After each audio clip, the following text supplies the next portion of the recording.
علامات لو ظهرت قدامك بتدل على حسن الخاتمة.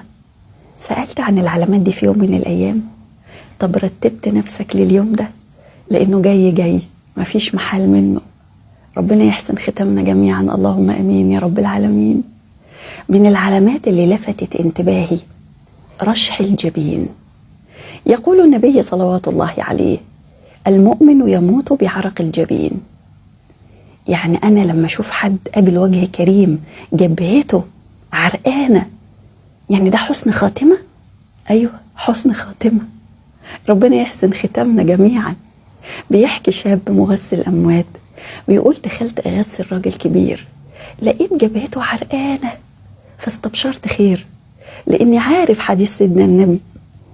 فبدأت في الغسل وجيت عند جبهته وعطرتها، فبيقول لقى الراجل بيضحك، مش بيتهيأله. بيقول والله مش بيتهيألي، أنا سمعته بنفسي.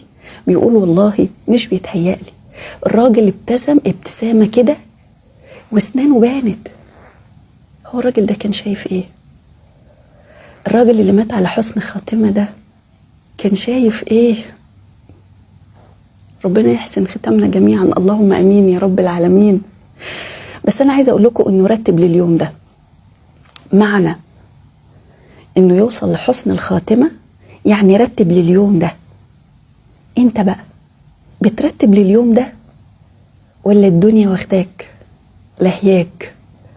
الولاد والحياة والفلوس. رتبت للحظة دي، اللحظة دي اللي مفيش حد هينفعك فيها غير عملك. يا الله. طب الحق، لو الدنيا واخداك اجري.